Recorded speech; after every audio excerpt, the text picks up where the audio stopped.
Hey guys, welcome to You Fix It Garage. This is video number 1 in a 5-part series that I'm doing over RV system brakes. In particular, I'm going to be talking about the workhorse P32 chassis. In this video, I'm going to show you how to safely lift your vehicle using your levelers and support it so that you can take your wheels and tires off. I want to say before I get started that lifting one of these vehicles and working on the brakes can be dangerous. If it's not done properly, the vehicle can fall and severely injure or kill you. So if you're unsure about your abilities, your equipment, please consult a professional because I wouldn't want you getting hurt. All right, I want to talk real quickly about the equipment that you're going to need in order to safely do this job. If you notice in front of me, I don't have any jacks. It takes a very large, strong jack to lift one of these vehicles, and most people don't have that or have access to one, and they're pretty expensive to buy. So I'm going to show you how to do this job using the levelers on your vehicle and some proper support underneath it once you get it off the ground. So let's start at my right here. I've got some 12-ton jack stands. I bought those off Amazon. I use those to support the rear of the vehicle. They're about $120, $130 for a set of those, and well worth the investment. Coming on across, I've just got some wood blocks that I built. I use these underneath my levelers when I go to campsites and that sort of thing. I'm going to use these to provide some extra height underneath those levelers so that the leveler will pick the vehicle up enough to get the tires off the ground. So that's what I'll use those for. I just have 3 of them, but they're easy and simple to make, so you may want some more. These are chalk blocks to put behind your rear tires. Coming on across, these are just regular levelers like you run your tires up on whenever you go to a campsite. I will say you can use these in place of the wood blocks underneath your levelers to lift the vehicle, but don't rely on these to support the weight of the vehicle while you're underneath it. These are really just designed to run your tire up on, and they're just really not a great substitute for a wooden block that is definitely not going to crush or collapse. All right, and then the final thing I've got over there, these are just 2-foot pieces of cross tie that I salvaged, and there's 4 of them there, but I'll actually use more of them for this job. You could use any large timbers. You could even use 4x4s if they were screwed together. Cut them 2 foot long and screw them together enough to make some large blocks out of them. But the main point is you need something that is heavy and substantial enough to support the weight of this vehicle, especially the front of the vehicle once it's resting down on it. All right, like with every job, you want to start thinking about safety before you even start the job. You want the vehicle parked on a smooth, level surface, and you want to make sure that there's no people or children around that might get in the way or under the vehicle or pets while you're performing this. Start by putting your chalk blocks in front and behind your wheel, and position your jack stands around the vehicle where you're going to need them once you get it lifted up. And now here I am at the front of my vehicle. This is my front leveler right in the middle. This is the bottom of it. I'm going to place these 2 wood blocks underneath the front leveler and far enough back so that they don't contact the fiberglass portion of the front of my vehicle. All right, here I am at the back of the vehicle before we start lifting anything, and I go ahead and place blocks underneath both rear levelers.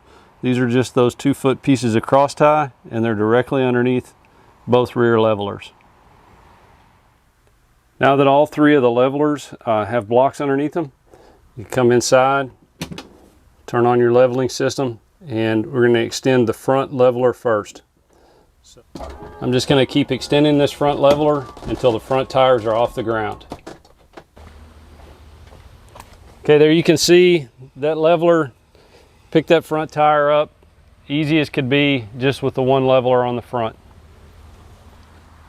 All right, once you have your front tires off the ground, the only thing supporting the weight of this vehicle is that hydraulic jack. And if one of those hydraulic lines breaks or something goes haywire with that system, this vehicle can fall. So leave your front tires on, and now you want to support underneath the frame of the vehicle without putting yourself in a position where if the vehicle were to fall, that it would fall on you. So I'm going to take these pieces of cross tie that I've got, and I'm going to support them underneath that cross member that is right underneath the engine. All right, so here's the front of the vehicle. Once I've got those pieces of cross tie under there and wood block, you can see there's just barely a little bit of room underneath that cross member.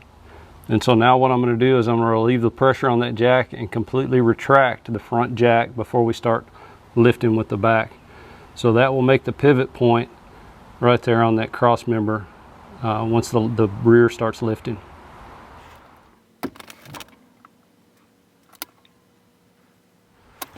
All right, now if all I were doing was working on the front end, that would be it for lifting and supporting the vehicle. Now I can take the wheel cover off and the tire off, and the vehicle is properly supported. It's not going to fall while I'm working on it. But if you're doing a complete brake job, you're going to want to take your rear wheels off too. So the next step is going to be to extend those rear levelers.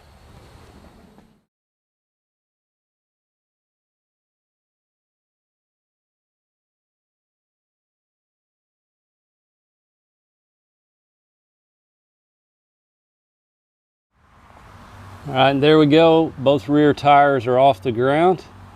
And again, just like the front, the only thing supporting it is those levelers. So you want to make sure and not get yourself under the vehicle so that if it falls, that it can fall on you. So with your wheels and tires still on, you're going to take those 12-ton jack stands and place them underneath the frame.